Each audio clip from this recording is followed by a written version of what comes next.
pelletili, quindi dei reperti mobili che indicano un uso cultuale di un vano. In questo caso vi ho messo un reperto molto significativo che è questo vaso cultuale che è stato ritrovato nel pozzo della torre nord del nuraghe Santuantine. Proprio per la particolarità della sua forma e per come è stato trovato in fondo al pozzo e con una rottura intenzionale, quindi una rottura che viene identificata come una rottura rituale, si è pensato che fosse associato proprio a un rituale di consacrazione. Di conseguenza noi possiamo dire che, ovviamente ci sono anche altri dati che supportano questa ipotesi, che questo era un vero e proprio pozzo a uso cultuale e rituale. Okay? Quindi vedete anche come dalla tipologia dei reperti quello che per alcuni poteva essere un semplice pozzo per bere può invece diventare un vero e proprio pozzo sacro. Ovviamente dopo che interpreto correttamente i reperti che trovo dentro. Per quanto riguarda invece il fatto che siamo in una zona di confine tra terreno e terreno, non sempre posso avere delle simbologie così esplicite come quella della falsa porta, che vedete in basso a sinistra. La falsa porta rappresenta proprio quella porta tra i mondi, una porta di confine tra l'aldilà e l'aldiquà. Infatti noi la troviamo scolpita proprio nelle tombe. Chiaramente non l'ho detto, ma anche tutti gli aspetti che riguardano le credenze relative all'aldilà, alla morte, al dopo la morte, fanno ovviamente parte di quella che è l'archeologia del sacro e del culto. Ma, molto interessante, possiamo trovare anche dei veri e propri rituali di consacrazione di determinati ambienti. E quello che vedete lì a destra è quello che è stato ritrovato nella torre centrale del nuraghe Arubu. Quindi un rito di consacrazione di questa torre che prevedeva proprio la sepoltura al centro più o meno della camera di un vaso. La presenza della divinità spesso può essere testimoniata da rappresentazioni iconografiche, quindi delle vere e proprie statue. Per la Sardegna preistorica possiamo fare l'esempio delle dee madri del Neolitico e dell'Eneolitico, quindi siamo nel IV e nel III millennio a.C., mentre invece in epoca nuragica, perlomeno per tutta la prima parte dell'epoca nuragica, abbiamo una religiosità che si può definire aniconica, quindi non abbiamo iconografie esplicite delle divinità. Ma la divinità può essere rappresentata anche da simboli, ok? Ad esempio nelle Domus Deianas abbiamo tanti simboli, in questo caso vi ho messo il simbolo della protometaurina, che è appunto un simbolo di controversa interpretazione, ma che sicuramente riguarda un aspetto del divino. Controversa interpretazione perché tradizionalmente in ambito sardo viene sempre... Ditemi che sono meno 10 perché non ci... No. Siamo qui per... Ok. Siamo qui per... Bene, va bene, andiamo avanti, che se no qua... Ok, un altro aspetto molto importante come indicatore del culto è il fatto che gli edifici di culto in tutte le culture testimoniano, scusate per favore silenzio, testimoniano un grandissimo sforzo collettivo, quindi sono opere in gran parte veramente monumentali e spesso dispongono di infrastrutture atte a ospitare un gran numero di persone. Lì per esempio vediamo la veduta aerea del famoso recinto delle feste del santuario nuragico di Serri, di Santa Vittoria. E poi appunto vi ho messo una foto di Monte d'Accordi, il più grande santuario prenuragico, quindi siamo alla fine del Neolitico quando è stato costruito questo grandissimo tempio a terrazza, e appunto il nuraghe di Santuantine, che ben rappresenta proprio l'apice dell'architettura nuragica e il fatto che anche i nuraghi stessi siano il frutto comunque di uno sforzo collettivo che comprende tutta la comunità. Ma eccoci arrivati alla pratica delle offerte votive, che è forse la più semplice da leggere archeologicamente. ovvero quando io trovo tanti oggetti accumulati, oggetti che spesso hanno un valore intrinseco, quindi magari sono anche oggetti di metalli preziosi o semipreziosi o semplicemente un valore simbolico oppure entrambi.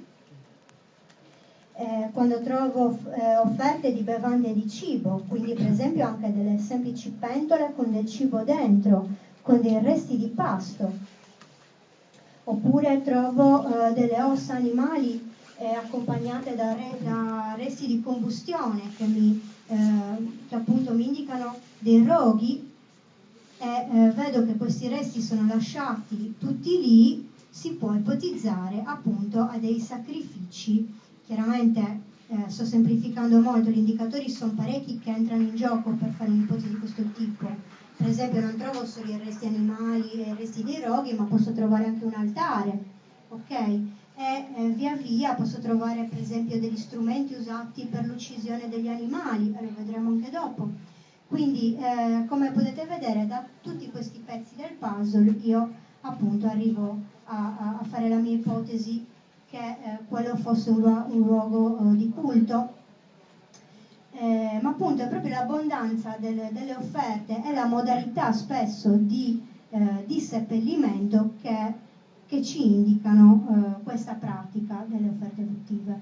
In particolare in ambito sardo credo che tutti voi conoscerete i bronzetti, che sono le tipiche offerte votive in ambito tardo-nuragico, quindi siamo nel bronzo, tra la fine del bronzo recente e il bronzo finale e l'età del ferro, quindi gli ultimi secoli del secondo millennio e a cavallo dei primi secoli del primo millennio avanti Cristo. Quindi andiamo scusate se sto andando così veloce, mi piacerebbe parlare molto di più, ma non vorrei che le famose meno 10.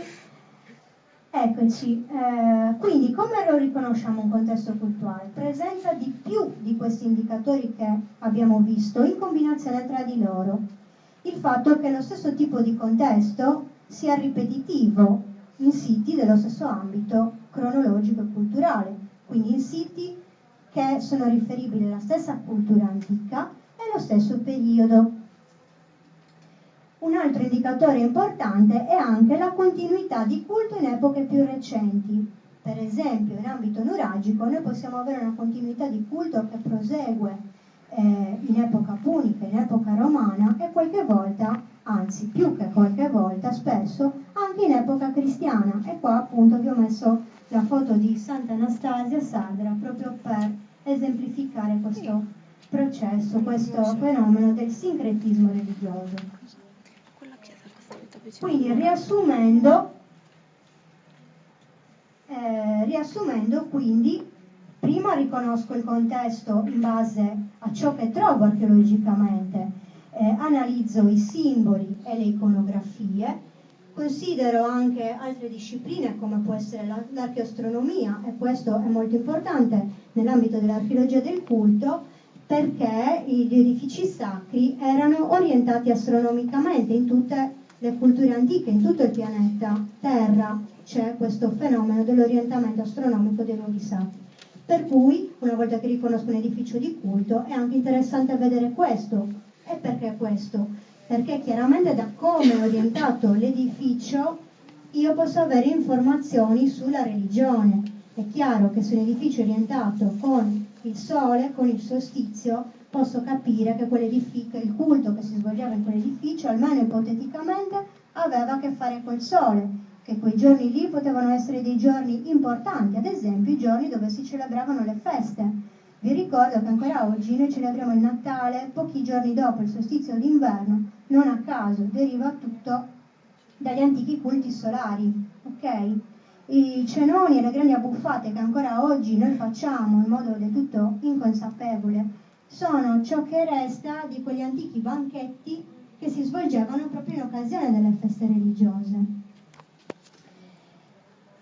Chiaramente poi ci sono tante altre discipline che concorrono a chiarire meglio. Si fa un gran parlare per esempio delle analisi chimiche e fisiche, ma giustamente sono molto utili proprio per stabilire magari maggiori dettagli sui rituali. Per esempio se trovo delle piante che venivano bruciate riconosco quali animali venivano sacrificati, i residui che troviamo nelle pentole, quindi capiamo che tipo di preparazioni facevano. Tutto questo ci dà dei dettagli anche sui rituali e anche sulle offerte di cibo che venivano fatte. Quindi questo è importante perché magari ci permette anche di associare determinate piante, determinati frutti, ok?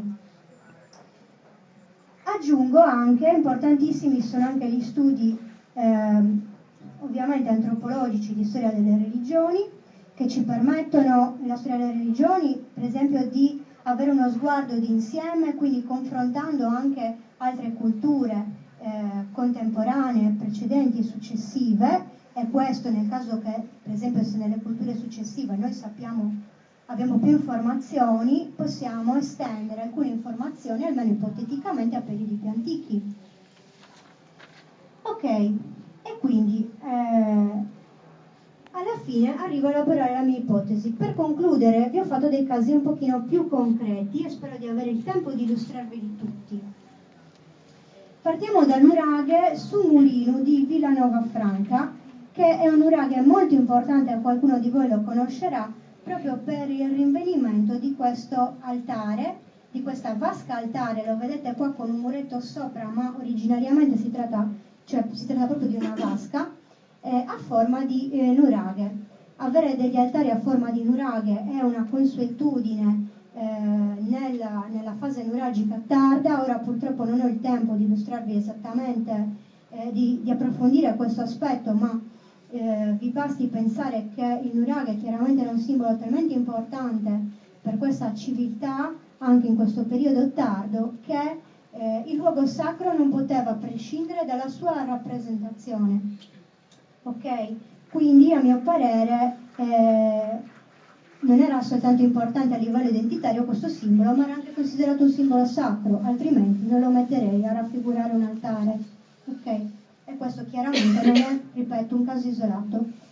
Quindi in questo vano all'interno del nuraghe, ma non solo, perché anche in altri due ambienti dello stesso nuraghe sono stati ritrovati degli altari, quindi anche quegli ambienti probabilmente erano a uso cultuale. In questo vano sono state ritrovate in particolare tantissime testimonianze, ad esempio quelle interessantissime lucerne a forma di navicella che vedete, che testimoniano proprio il rituale di accensione di questi lumi. Quindi possiamo immaginare ad esempio un rituale notturno in cui, per esempio, stiamo sempre ipotizzando, si arrivava con una processione e si offrivano questi lumi, queste lucerne che poi, una volta offerte, rimanevano lì. Infatti noi le abbiamo trovate in diversi strati, tutte una sopra l'altra. Quindi a partire dalle varie testimonianze rinvenute, il rituale che è stato ricostruito su base archeologica è stato rappresentato con quella figura che vedete a sinistra, che ho scelto anche come copertina della conferenza.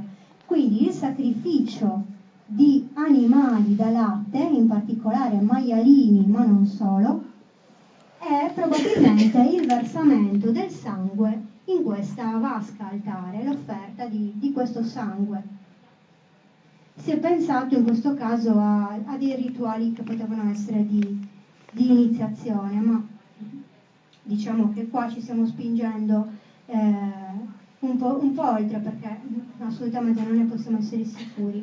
Un'altra cosa importante di questo altare è il fatto che ci sia raffigurato un crescente lunare. Quindi questo simbolo ha fatto pensare a un'identificazione con una dea lunare.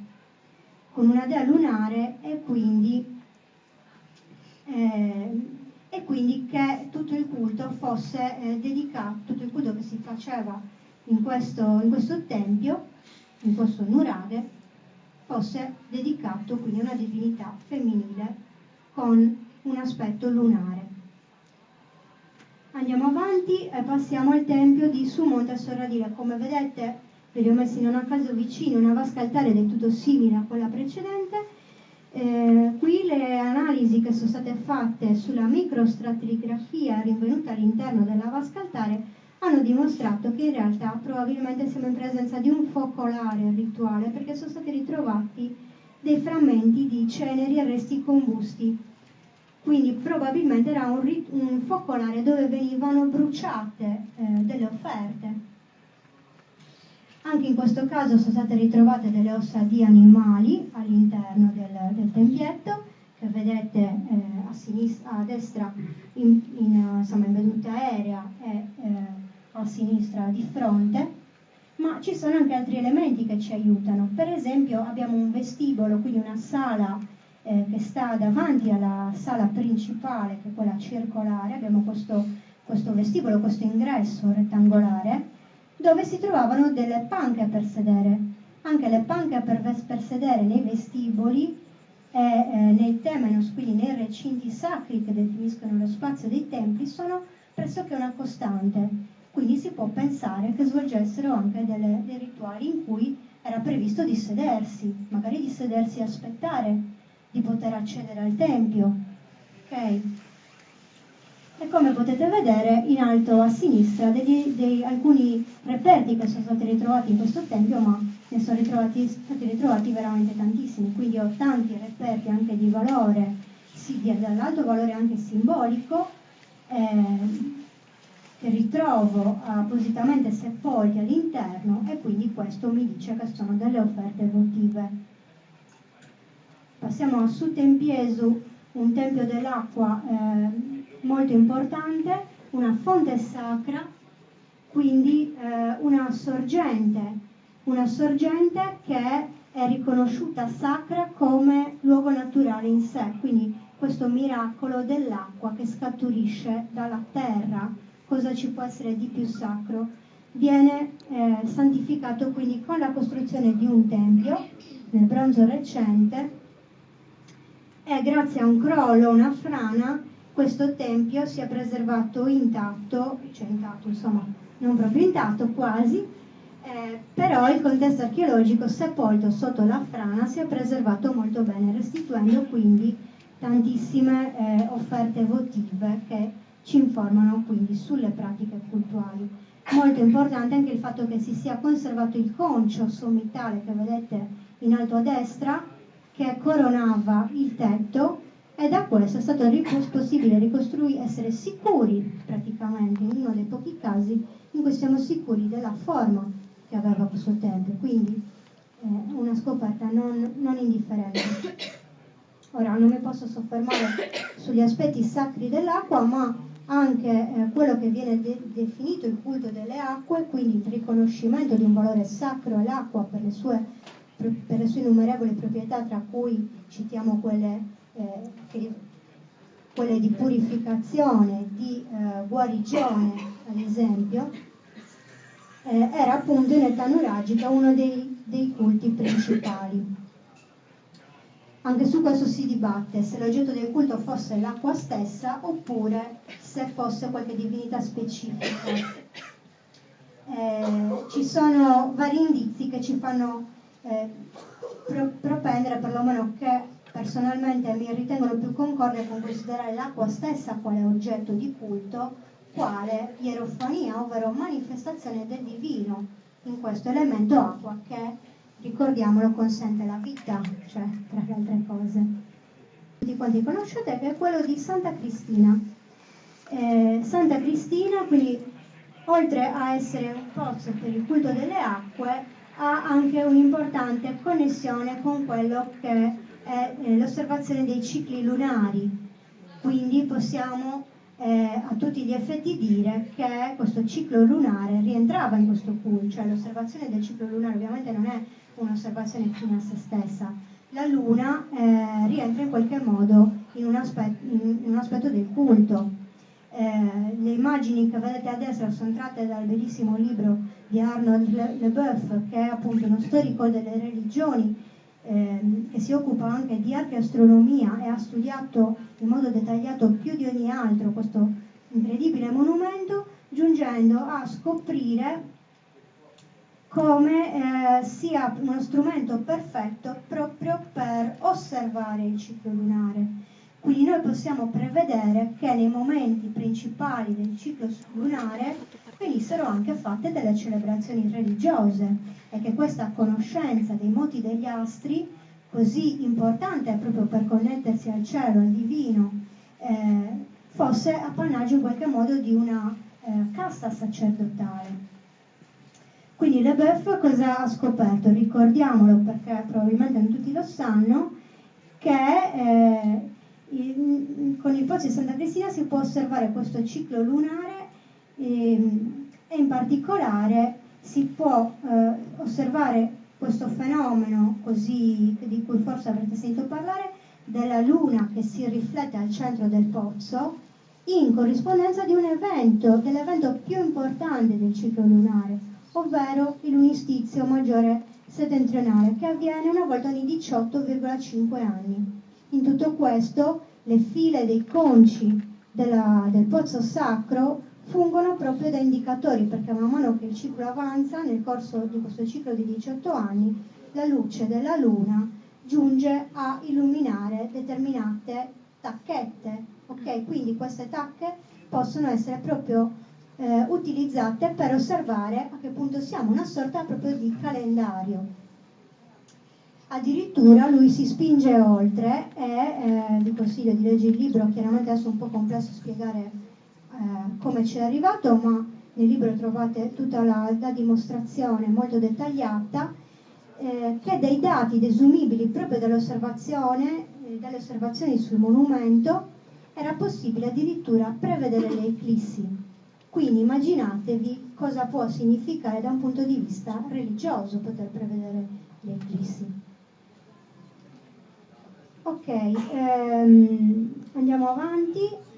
Un altro sito molto importante che ho voluto mettere quale esemplificazione proprio di luogo a vocazione cultuale è il villaggio di Sarquis-Foros a Villagrane Strisaili, che ci presenta un altro aspetto importante di quella che era la religiosità dei nuragici tra appunto il bronzo finale e l'età del ferro, ovvero la connessione con la metallurgia. Pensate che in questo sito, dove abbiamo ben 2 templi a Megaron e dove da pochissimo sta uscendo fuori, vedete qua, no, scusate, sì, ok, grazie.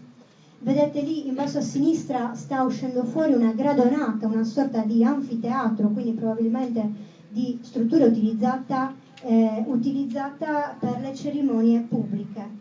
Vi dico solo che in questo sito, quindi dove ci sono diversi templi e tantissime offerte votive ritrovate, hanno trovato anche delle officine fusorie e ben oltre 500 kg di reperti in metallo. Quindi pensate a questa connessione tra metallurgia e religiosità, che ovviamente coinvolge anche l'aspetto economico del tempio.